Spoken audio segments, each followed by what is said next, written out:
Okay, this is Dr. Granier. This is take 2 over Chapter 19, Anatomy and Physiology, blood.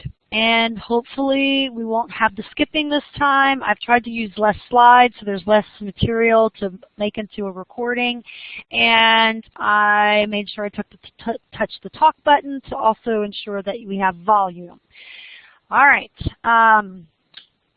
Chapter 19. So in lab today and tomorrow for the class that meets me on Friday, our goal is to take this theory of what is whole blood and see in these fake blood samples, are these people potentially healthy, normal, plasma-formed elements, or are they potentially unhealthy and have too much formed elements or too little formed elements? Okay, so again, just to review, blood is a fluid, specialized connective tissue. The matrix is the background non-living material. Because it is going to be fluid and because it's mostly water with solution, solutes suspended, we're going to call it plasma. And for most healthy people, plasma is going to be, all right, I probably can't see that. Plasma is going to be around 45 to as high as 60-something. So 55% is usually a good number. So 55% of your whole blood is plasma, and then that leaves about 45% to be the formed elements, the blood cells, and that includes platelets. All right. So in the plasma, again, the main component is water. And within water, as long as something is hydrophilic, all right, meaning it's water friendly, it can be suspended. And we have things suspended in this blood water. All right, we have proteins. The big protein that we care about is albumin, and I went through that. Albumin comes from the liver. Albumin plays a role in the osmotic pressure, so retaining water as it tries to leak out of the blood into the tissues. And albumin, being a big protein, is going to help us bind molecules that are hydrophobic and don't want to be in water but need to be in water and need to travel in the bloodstream from one place in the body to another. The next big category is our globulins. Remember, the globulins can be a lot of those binding proteins, so the one that binds iron, the ones that bind copper, the one that binds testosterone, which is a fat, the one that binds some thyroid. So those are the binding globulins. And then the other big category of globulins are the amino antibodies, so the immunoglobulins. And you usually see them as IgG, IgM, IgE, IgA. So big I, little g, and then another capital letter. And it's the immunoglobulin protein. The antibody is usually a Y, and the A usually tells me which intron from the gene it came from. Okay. The next big category of proteins is usually the clotting factors, and fibrinogen and prothrombin and then plasminogen and a bunch of the factors all kind of fall into that category, and we usually know fibrinogen will be the most abundant of those proteins. Okay. And then, yes, there are still other proteins. There are still enzymes. There are still other pre-pro enzymes. There are still hormones, insulin, glucagon, other signaling molecules that will be suspended in the water. Okay. Now, the non-protein solutes are going to fall into this other category. And the electrolytes are here, so it shows you potassium, calcium, sodium, magnesium, chloride, bicarb, phosphates, sulfates are all part of electrolytes. Okay, and they usually hitching a ride to either get to the cells or to the interstitial fluid. And again, a lot of like sodium and potassium, they play a big role in membrane potential. Okay. Our organic nutrients, so glucose, lactic acid, amino acids, nucleic acids, all those building block molecules, ADP also could be one of these, adenosine diphosphate. Okay, and then we have some other organic waste, so ammonia, the amine groups, things that come from the breakdown of processes that are occurring in cells and outside of cells. All right, and so all of these things come together and they make the solutes, along with the proteins. All of those or solutes suspended in water that are going to play a role in osmosis and water movement from the blood into the interstitial and from the interstitial into the cells and vice versa. Okay? Our blood is going to be warm, it's going to be thick, it's going to be slightly basic, and it's about 7 to 9% of your body weight. Okay. Red blood cells are the most numerous of our blood cells and the most numerous formed elements. And we need to spend a little attention and time on red blood cells because these are what we call terminally differentiated cells. So they are cells that cannot reproduce. So like muscle, like the neuron, these are terminally differentiated cells. So they are going to be cells that have a lifespan. They are going to need to be constantly, for every cell we take out, we need to add to the pool. Right? So we need to balance the breakdown of red blood cells, and they live for about 120 days, with the production of red blood cells. Where do red blood cells get produced? They get produced in the red bone marrow. Where do they get broken down and torn apart? 90% of them are going to get broken down and removed from circulation in your spleen and your liver. Okay? And they're going to get torn down, broken apart, because immune cells known as macrophages, which are derived from our monocytes when they're in circulation in the blood.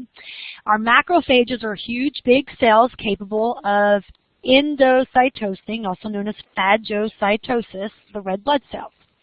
And when it does that, and it's phagocytosis, its goal then is to break down the red blood cell and utilize what can be recycled. Okay?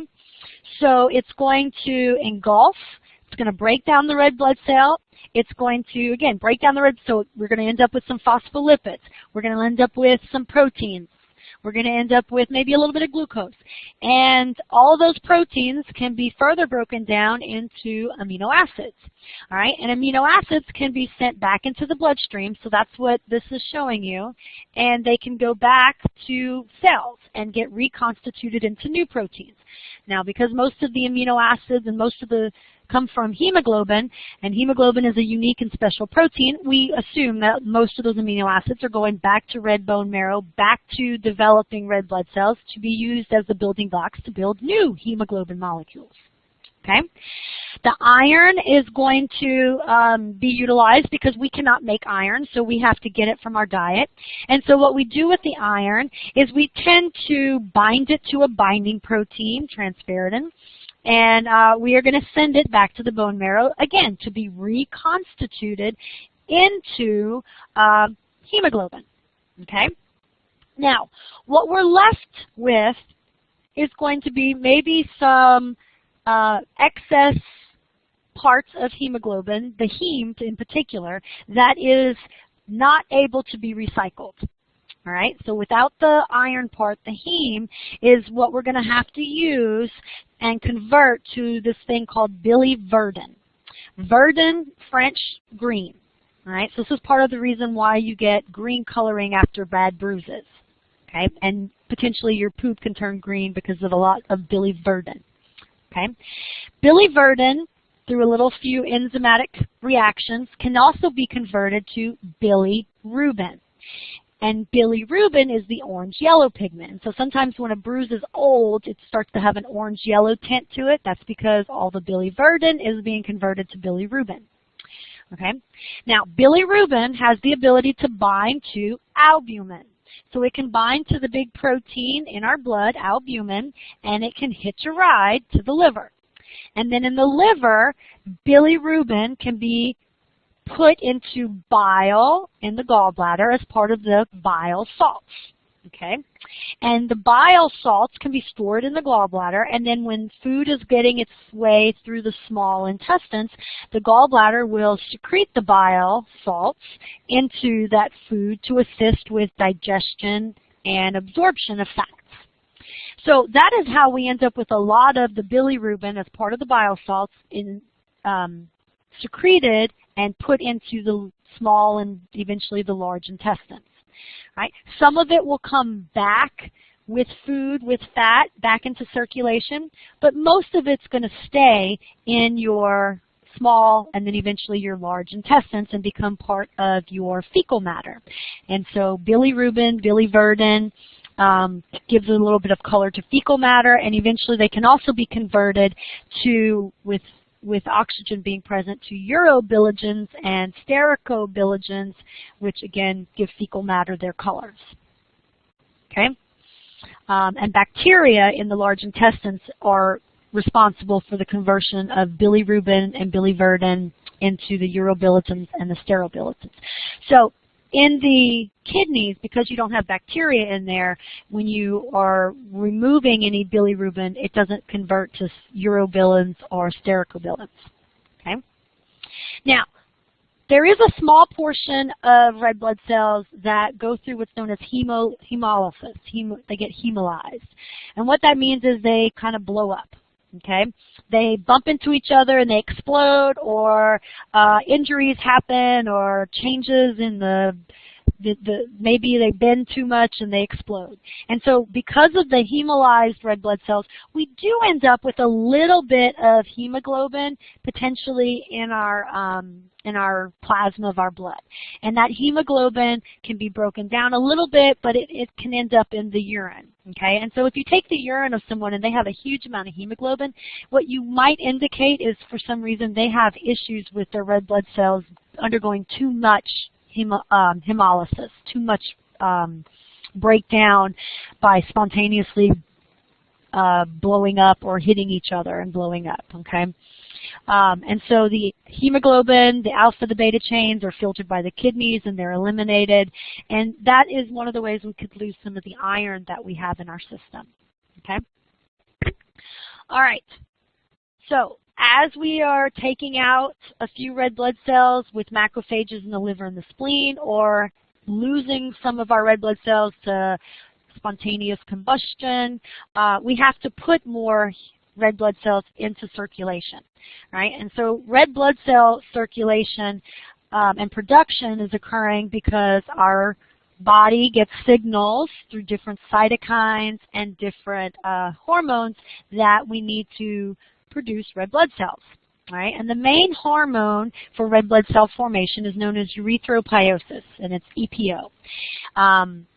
It travels typically from the kidneys, where most of it is made, to the red bone marrow. But of course, when you're an embryo, you don't have red bone marrow yet, so the embryonic sac makes red blood cells, and later on, liver, spleen, thymus, and other bone marrow develop. But in adults, your bone marrow is the prime site where EPO is heading and where making of red blood cells is occurring. Okay? So red blood cells come from a stem cell. And that stem cell is known as a hemocytoblast. It's also sometimes called a hematopoietic stem cell. Right? And this hematopoietic stem cell gives rise to every single cell in the blood, so white blood cells and red blood cells. And the way it ends up becoming a red blood cell is it goes from a hematopoietic stem cell, hemocytoblast, and it gets pushed to become a myeloid stem cell, right? And then a myeloid stem cell is going to become, through another cell division, become a prourethroblast. And then once it becomes a prourethroblast, it's going to become a erythroblast, a basophilic erythroblast, then a polychromophilic erythroblast, and then a normoblast. And then the normoblast jettisons the nucleus, the DNA and the RNA, and it becomes a reticulocyte. Okay? So what you're seeing is every time the cell goes from prothromboblast to basophilic erythroblast to polychromatic erythroblast, the cell is undergoing protein synthesis, the cell is undergoing transcription, so making DNA into RNA to be able to make more proteins, and all of these processes require B vitamins and require folic acid, and in order to make hemoglobin, are going to require a lot of iron.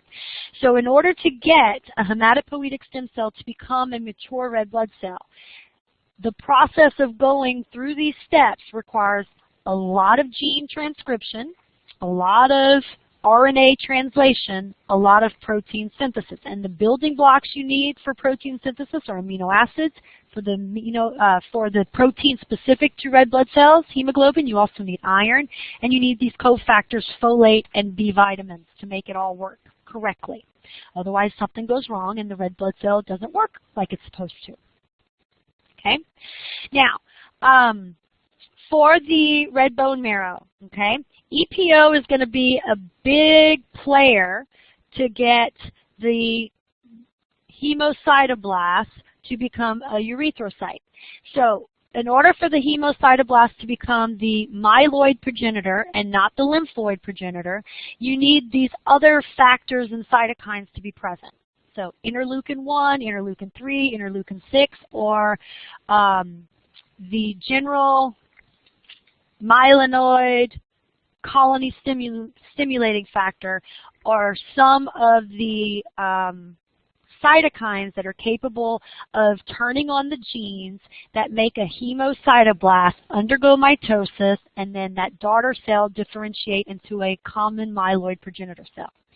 And then in order for that common myeloid progenitor cell to become a erythrocyte, you need EPO, interleukin-3, and then more GM-CSF to continue to turn on genes such as hemoglobin synthesis, such as carbonic anhydrase synthesis, such as the enzymes of glycolysis. So that way when the erythrocyte is a mature cell, it's got all of these proteins that make it a red blood cell. Hemoglobin, carbonic anhydrase, and some enzymes that help it use glucose to make energy. Okay? If other cytokines are present, then you're going to end up with a different result. And that's how you can end up with one of your white blood cells, your granulocytes. These are the 3 granulocytes. Or you can end up with a monocyte, which can eventually turn into a macrophage if it leaves the bloodstream. Okay? Now, the balance of making more red blood cells and taking out of solution old red blood cells has to kind of stay equalized. And as long as it stays equalized, you maintain normal amounts of, hopefully, red blood cells in circulation carrying oxygen. But we know that if we don't give our bodies iron, we don't have B vitamins, we don't have folic acid, we don't have enough protein, we might not have then enough red blood cells to be made to compensate for the amount of red blood cells we're taking out of solution. And so what might happen in that case, hematocrit, formed element numbers drop. On the other side, if we overstimulate with exogenous EPO because we're doping and we do give ourselves a good protein intake, a good exposure to B vitamins and folate, we might see our red blood cell population and therefore our formed elements increase beyond normal, and that then would make potentially other cardiovascular stresses and issues happen. Okay, so all of this is on this kind of balance.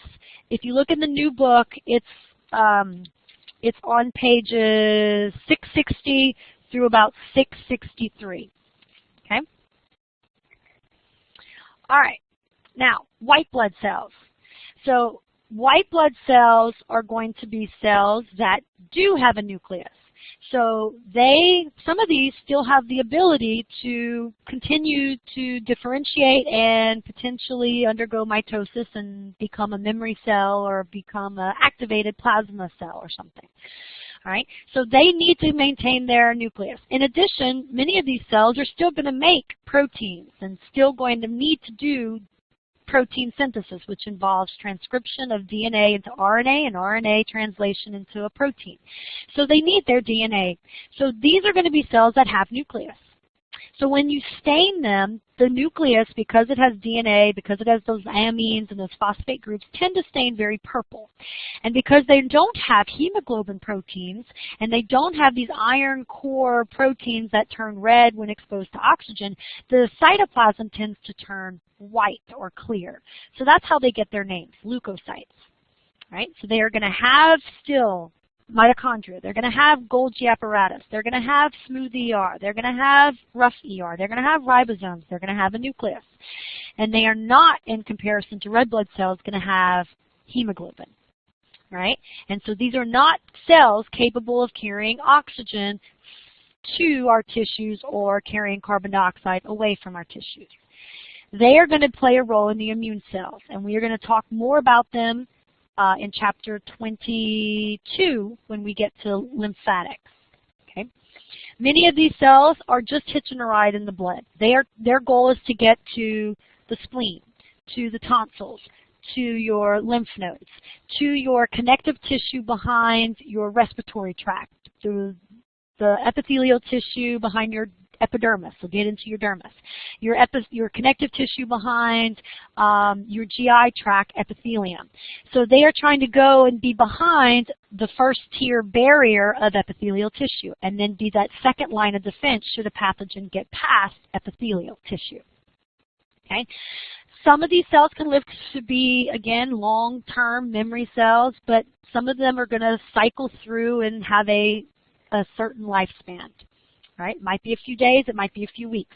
Again, red blood cells live for about 120 days. These cells can enter and leave blood and enter and leave damaged tissue. Right? So they are going to come from that same hematopoietic stem cell. And again, because of the cytokines, because the body might be under a state of infection, might be under a state of damage, there are going to be certain cytokines, certain signaling molecules in circulation that are going to trigger that daughter cell of that hematopoietic stem cell to either become a myeloid progenitor cell and then potentially give rise to a pre-immune cell myeloblast that can become either a basophil, a neutrophil, an eosinophil, or a monocyte. Again, all because of a little bit of a different gene being expressed here and there because this cytokine turns that gene on or not. All right. The other side of not a common myeloid progenitor cell would be a lymphoid progenitor cell. And this is how we end up with potentially B cells that can make antibodies or T cells that play a role in specific immune responses. So for the making of all of our cells in the blood, step one is stem cell either becomes a myeloid or a lymphoid progenitor. Then step two is either on the myeloid side, we go towards platelet, we go towards red blood cell, or we go towards the granule sites or the monocyte, the 1A granule. Otherwise, if it's not going to be a myeloid, it's going lymph, it's going to become a B cell or a T cell. Okay? And this is just a different cartoon showing you the same thing. Hemocytoblasts, also known as hematopoietic stem cells, in the presence of certain molecules, certain enzymes, certain molecules that tell the state of the body are going to tell us, hey, there's a lot of bacteria and viruses. I have a huge infection going on, so I need more white blood cells. And so those infection molecules are going to basically tell the hemocytoblast to make more myeloid stem cells and lymphoid stem cells that then can be converted into either basophils, eosinophils, neutrophils, or a monocyte or a lymphocyte. Versus if I'm not getting enough oxygen to my cells of my kidney and other cells of my body, I will be in a state of hypoxia. And hypoxia will get more EPO released, and that will be a way to trigger hemocytoblasts to become myeloid stem cells that become progenitor erythroblasts that will then undergo and become a erythrocyte. Okay? So the last thing, and we haven't really talked about this in any of my classes, but I just want to make sure we don't forget platelets. So platelets are not really cells because they don't have a nucleus and they don't have all the organelles, and they are fragments that come from a thrombocyte, or a cell that fragments into these platelets. Right? Platelets are involved in the clotting process, and so when you have low platelet counts, thrombocythemia. When you have high, thrombocytosis. They only circulate for 9 to 10 days. So in battlefields, this is big business. How can I potentially freeze or have artificial platelets or synthetic platelets that I could potentially bring to the battlefield that don't have to be frozen because they can be carried in a backpack and have a longer shelf life than 9 to 10 days, or don't require me to get people to donate platelets every 2 weeks, right? So this is big business, trying to figure out how we can have platelets last longer and work and be stored for battlefield conditions. Platelets are removed in the spleen by macrophages, just like red blood cells, right? And most of your platelets are in reserve, so they're not circulating to be active right then. You kind of keep a reserve of them. So a platelet, again, comes from a megakaryocyte, and it fractions into these pieces and parts. And within the platelet, you're going to have a membrane. And on that membrane, you have different antigens. Inside, you're going to have some glycogen for potential breakdown to glucose and energy.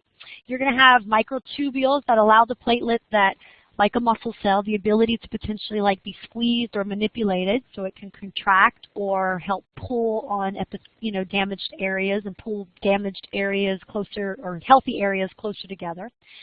You're going to have some mitochondria to potentially burn and make energy. And you still have some endoplasmic reticulum and some different storage and proteins. Okay. So while platelets, this will not reproduce and will not go through mitosis. It will circulate 9 to 12 days. If it gets activated, it will become part of an insoluble clot with fibrin and thrombin. But if you never have a clot and you don't need it, then about every 9 to 10 days, it'll be removed by phagocytosis, typically in the spleen and the liver, by macrophages. Okay? All right, so that's my last slide. So hopefully this recording will work. Hopefully it will not skip. And hopefully this reviews all the components of whole blood. All right? The next thing we need to go through is just go back through, make sure you understand blood typing, make sure you understand red blood cells, why hemoglobin, why their morphology. Go through and make sure you learn all your different types of white blood cells, the characteristics, the numbers, so you can answer those questions, right? And look at them under the microscope. Okay, I'm going to sign off. Hopefully this recording is working. Hopefully we won't skip, and hopefully this will help everybody get a handle on some of what Chapter 19 is about.